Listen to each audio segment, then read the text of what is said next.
Meu nome, Amado Leme do Prado. Sou morador de Avaré, pertenço à Igreja Batista. Vamos ao texto bíblico da mensagem de hoje. 2 Timóteo, capítulo 4, versículos 6 a 8. Quanto a mim, estou sendo oferecido por libação, e o tempo da minha partida é chegado. Combati o bom combate, completei a carreira, guardei a fé. Já agora a coroa da justiça que está guardada, a qual o Senhor, reto juiz, me dará naquele dia. Não somente a mim, mas também a todos quanto amam a sua vinda. Senhor, abençoe a todos que ouvirão esta mensagem, que surta efeito na mente das pessoas. A última parte do texto que lemos diz: aos que amam a sua vinda.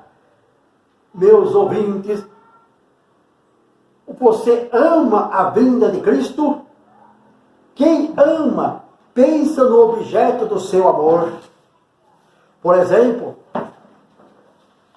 uma mãe, ela ama o seu filho, então ela pensa, ela se preocupa com o seu filho.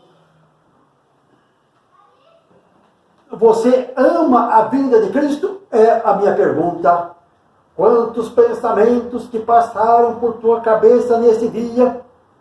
Mas já pensaste que Jesus vai voltar? Mediante os acontecimentos atuais, sabemos que Jesus está prestes a voltar. Estamos atravessando dias nunca vistos antes. Refiro-me ao coronavírus.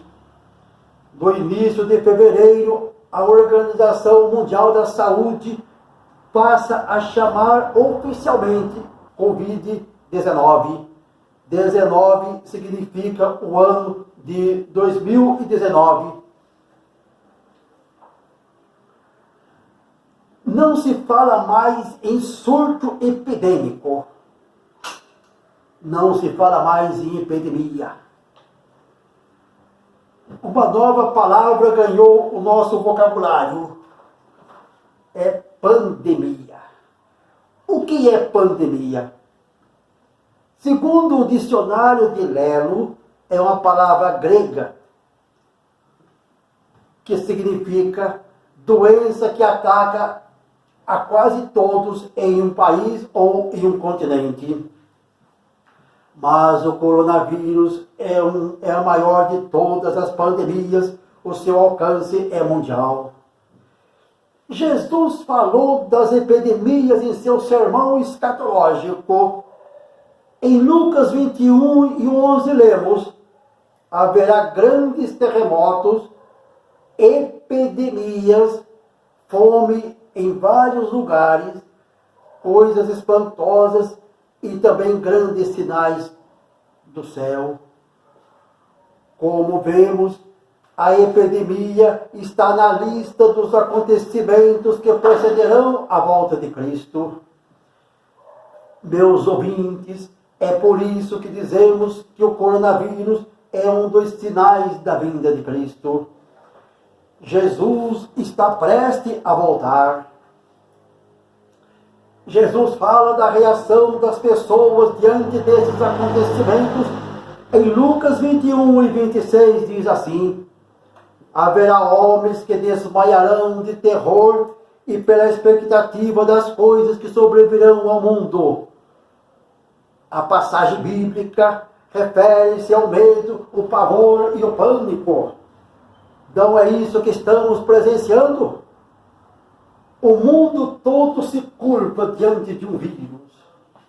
É coisa espantosa. Mas coisas piores estão por vir.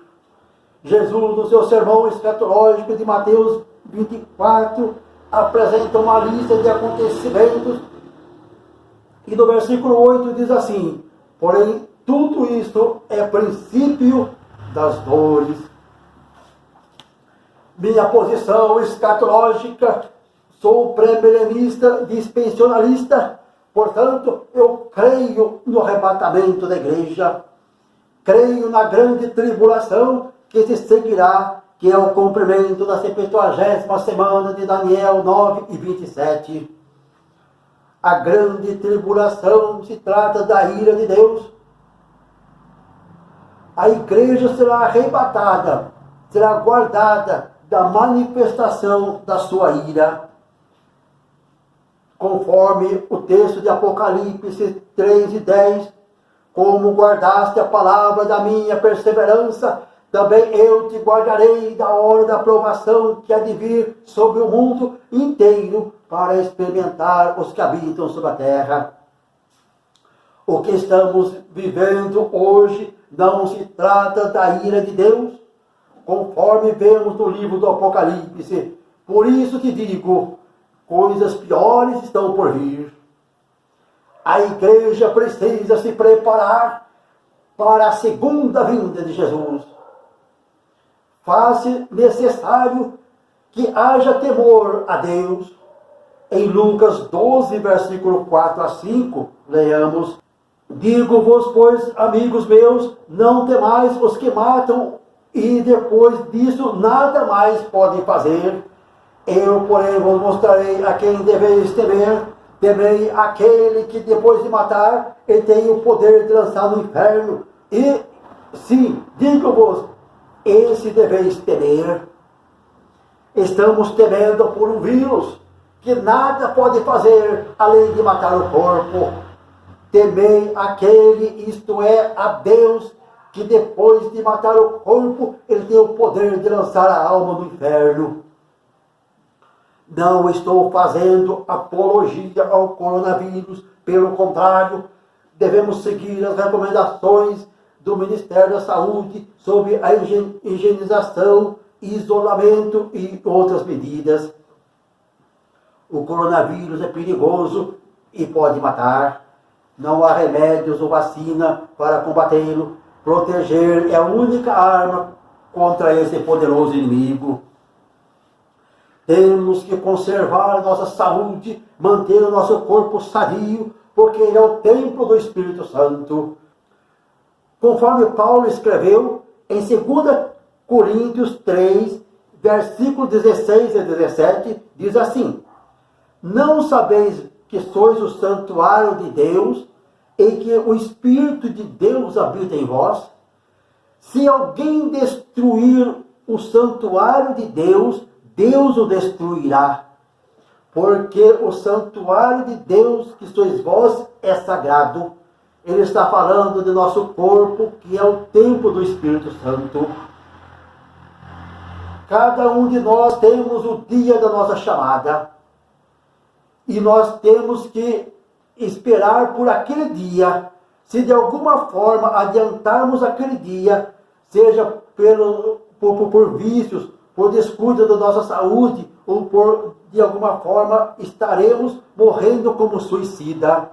O coronavírus está aí e nós temos que proteger o nosso corpo, porque ele é o templo do Espírito Santo. Qual deve ser a atitude da igreja em face ao coronavírus? Enquanto preparava esta mensagem, lembrei de um cartaz que há na parede do templo da igreja onde eu frequento, a Igreja Batista. Diz assim: se o meu povo que se chama pelo meu nome se humilhar, orar e me buscar, e se converter dos seus maus caminhos, então virei dos céus, perdoarei os seus pecados e sararei a sua terra. Segundo Crônica 7,14. Deus se compromete a perdoar os nossos pecados, sarar a nossa terra, mas exige uma condição. Notem os verbos: humilhar, orar, buscar e se converter. Permita a Deus que esse episódio do coronavírus sirva para que a igreja se desperte, Passados esses dias, quando voltar à normalidade, que a igreja seja mais temente a Deus, que a igreja possa se conscientizar da segunda vinda de Cristo e também sobre o evangelismo, que a igreja possa ir às praças, às favelas, às ruas a proclamar o evangelho. Voltamos à pergunta inicial: você ama a vinda de Cristo? Quando amarmos a sua vinda, uma chama há de arder em nossos corações, que é a chama do evangelismo. Não tem como desvincular uma coisa da outra. O crente em Jesus Cristo não tem medo da morte. A morte só vai antecipar o seu gozo de estar com o seu Senhor. Filipenses 1:21. Para mim, o viver é Cristo e o morrer é ganho. Para finalizar, voltamos ao texto bíblico da mensagem. 2 Timóteo capítulo 4. Combati o bom combate, acabei a carreira e guardei a fé. Não havia mais tempo para Paulo, quando ele disse essas palavras, não havia mais tempo para ele fundar uma igreja, não havia mais tempo para ele fazer uma viagem missionária, não havia mais tempo para ele iniciar um ponto de pregação. Penso que ele já havia recebido a notificação de sua morte. Se ele saísse do local aonde ele estava, ele era considerado um foragido. Sabia que a qualquer momento o seu pescoço estaria debaixo do machado de seu algoz. Foi quando ele escreveu outras palavras: combati o bom combate, acabei a carreira e guardei a fé. Desde agora só me resta a coroa da justiça, que o justo juiz me dará, não somente a mim, mas a todos quanto amam a sua vinda. Senhor, agradeço por esta mensagem. Obrigado, ó Deus, pelos que ouviram. Que o Senhor nos abençoe. Amém.